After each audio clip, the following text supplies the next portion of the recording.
Di video kali ini gue akan ngebahas iPhone 13 mini. iPhone yang entah kenapa harganya bukannya turun malah naik pak. Langsung aja gue bahas dan ini adalah videonya. Silakan.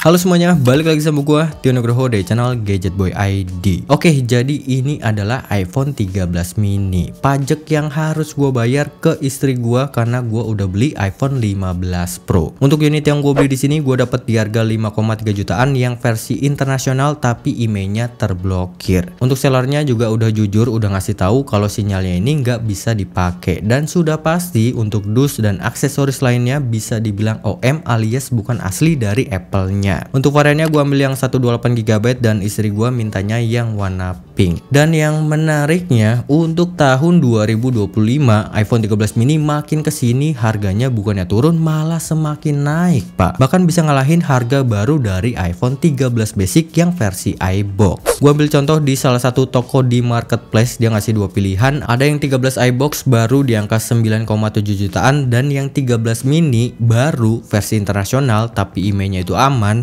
harganya di 10 jutaan. Gila banget sih, bedanya lumayan banget. Alasannya ya sudah pasti karena iPhone 13 mini jadi versi mini terakhir yang dikeluarin sama Apple. Makanya harganya itu bisa naik sampai segitunya. Oke, jadi sebelum gue bahas lebih lanjut, gue akan bahas dulu untuk spesifikasinya. Untuk chipsetnya dia itu pakai A15 Bionic dengan fabrikasi 5 nanometer. Buat pilihan storage-nya ada yang 128, 256 dan 512 GB. Dan kalau untuk RAM-nya, kagak usah ditanya deh ya, kecil ya pokoknya. Untuk konektivitasnya HP ini udah mendukung jaringan 5G dan support eSIM juga. Untuk layarnya dia pakai ukuran yang mungil banget 5,4 inci, panelnya pakai Super Retina XDR OLED, refresh rate-nya 60Hz, maksimal brightness-nya di 1200 nit, support HDR10 dan Dolby Vision. Dan kalau untuk perlindungan layarnya dia itu pakai yang namanya Ceramic Shield Glass. Buat OS pertamanya dia pakai iOS versi 15, tapi buat versi saat ini udah gua upgrade ke iOS versi 18. Dan langsung aja gua akan bahas apa yang paling menarik dari iPhone 13 mini. Hal yang paling menarik menurut gua di ukurannya pak. Sudah pasti ya, karena secara ukuran HP ini tuh bener-bener kecil dan mungil banget. Jadi jempol kita nih ya, itu masih bisa ngejangkau di sudut-sudut layarnya. Ini enak banget buat penggunaan sosial media kayak Instagram, TikTok, Facebook, dan lain-lain. Tangan kita jadi nggak bakalan pegel karena secara dimensi HP ini mungil banget dan juga bobotnya nggak sampai 150 gram. Dan kalau gue coba compare nih ya sama remote AC di kamar gua, itu masih lebih kecil dan lebih ramping si iPhone 13 mini. Cuman kalau buat dipakai nonton film ataupun buat streaming YouTube masih berasa kurang puas dan pengalamannya kurang begitu menyenangkan. Apalagi pas mau balas WhatsApp. Jempol nih ya sama HP itu rasanya kayak lagi berantem pak. Gua ngetik apa tapi yang kesentuh malah apa. Tapi ya ini cuman butuh adaptasi aja ya, mungkin 2-3 hari lah baru berasa kalau jempol sama HP udah nggak berantem lagi. Kalau soal desainnya iPhone 13 mini menurut gua masih kekinian buat dipakai di tahun 2025. Karena kalau soal desain bisa dibilang Apple dari tahun ke tahun masih begini-begini aja. Perubahannya itu paling di sekitar umur 3 tahun dan perubahannya juga nggak begitu signifikan. Palingan cuma digeser-geser doang di bagian frame kamera belakangnya. Untuk tahun 2025 menurut gua iPhone 13 mini masih oke banget. Framenya juga udah flat, varian warna pinknya juga ini lucu banget dan boba kamera belakangnya udah miring kayak begini. Jadi kalau lagi hangout ataupun lagi pengen foto ya di depan kaca gitu ya, iPhone 13 mini masih pede buat dipamerin. Dia juga udah ngantongin sertifikasi IP68,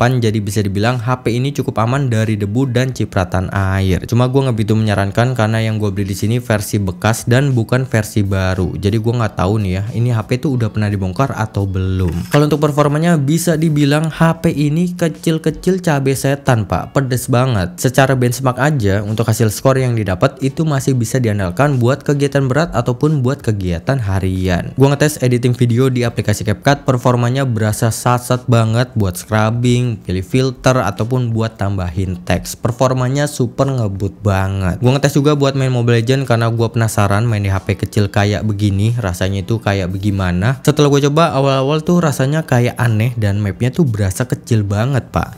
Tapi lama kelamaan surprisingly menurut gua rasanya lebih menyenangkan daripada pakai ukuran layar yang di atas 6 inci. Buat ganti item, pencet skill atau buat geser-geser map, jempol itu rasanya masih nyantai gitu. Dan walaupun settingannya ini masih di 60 Hz, overall gua ngerasa masih enak dan berasa smooth banget untuk performanya. Tapi ya lagi-lagi ini butuh adaptasi. Tapi kalau buat game kompetitif kayak PUBG Mobile, CODM atau game-game yang berbau FPS gitu, menurut gua agak kurang menyenangkan pak, soalnya bakal susah nyari musuhnya lagi ada di mana karena layarnya itu kecil banget. Kalau untuk baterainya overall selama gua pakai handphone ini bisa dibilang baterainya ini awet pak buat ukuran HP yang kecil kayak begini. Di pengujian gua tuh bisa dapat SOT 4-5 jam atau bahkan bisa lebih pak kalau gue pakai sampai baterainya bener-bener kosong. Tapi asumsi gua ya, mungkin karena penggunaan gua ini cuman wifi only aja dan juga baterai health gua masih di 100%, makanya SOT nya bisa terbilang tinggi. Kalau kalian punya iPhone 13 tapi pakai seluler data, gue minta pendapat kalian juga dong, baterainya beneran seawet itu atau cuman di penggunaan gua aja. Kalau untuk kameranya overall gue suka sama hasil foto ataupun video dari iPhone 13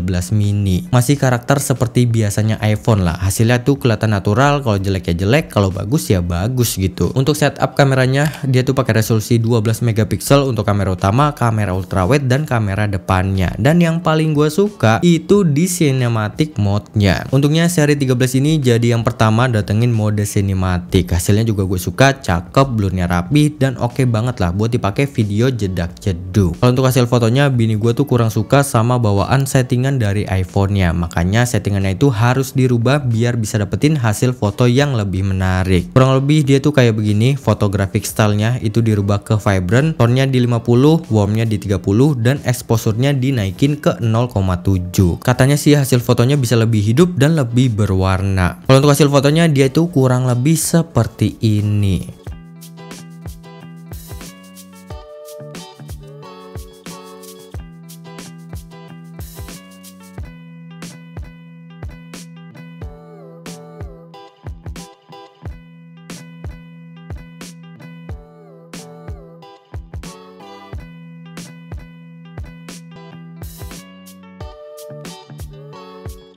Dan beginilah hasil video dari kamera belakang di resolusi 4K 60 fps. FPS. Ini gue mulainya dari video ultrawide. Ini kalau gue pindah ke satu kalinya kayak gini. Sayangnya dia nggak bisa. Kalau misalnya kita rekam dari satu kali ya, terus mau pindah ke ultrawide itu nggak bisa. Jadi kalau mau ultrawide dia startnya harus dari ultrawide dulu, baru bisa dipindah ke satu kali kayak gini. Kalau gue coba zoom maksimal di 1,5 kali kayak gini. Oke. Dan ini contoh perekaman dari HD 60 fps. Ini gue startnya juga dari ultrawide. Hasilnya kayak gini. Ini cuacanya mendung banget. Ini kalau gue ubah ke wide-nya seperti ini hasilnya. Ini kalau gue coba zoom, ini juga maksimal sampai 3 kali. Hasilnya kayak gini.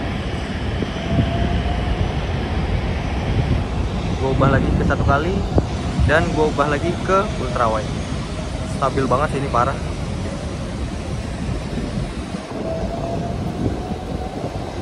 Oke.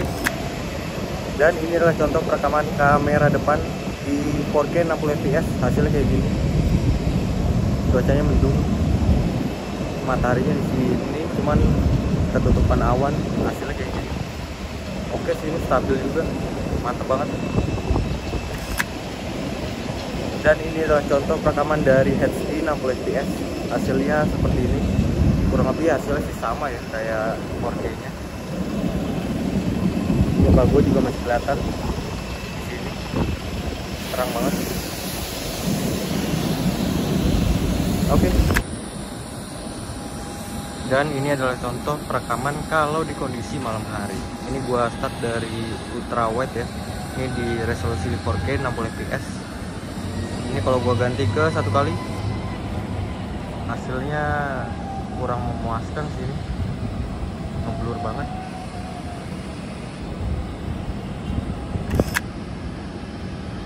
Nah tapi kalau startnya dari satu kali ya, bukan dari ultrawide, hasilnya tuh lebih better.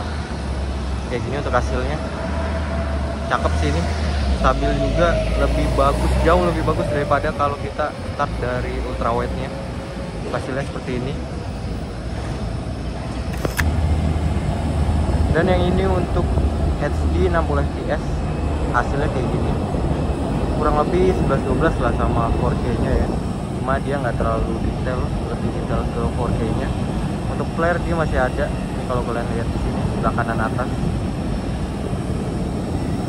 hasilnya mantap sini. Oke. Dan ini adalah contoh perekaman dari kamera depannya. Gua startnya dari 4K 60 fps, hasilnya kayak gini, noisy banget sini. Gua nggak terlalu lebih rekomen kamera belakangnya, hasilnya seperti ini.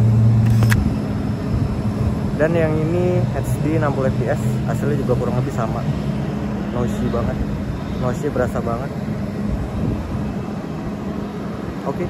Oke, kesimpulan buat iPhone 13 mini. Buat gue pribadi, gue tuh nggak menyarankan kalian beli yang versi mini ini. Alasannya karena HP ini tuh kurang menyenangkan buat dipakai streaming film, main game juga kurang enak karena layarnya kecil, dan juga harga yang versi benernya ya justru lebih mahal dari yang versi 13 basicnya. Tau gitu mending yang 13 basic aja, udah dapat yang versi iBox baru, baterai lebih awet, dan ukuran layar yang lebih gede. Tapi kalau kalian udah jatuh hati sama HP compact, enak buat dibawa, pengen beda dari yang lain, terus harganya udah pasti digoreng-goreng mulu karena udah nggak ada penerusnya, iPhone 13 mini bakal jadi pilihan yang the best banget.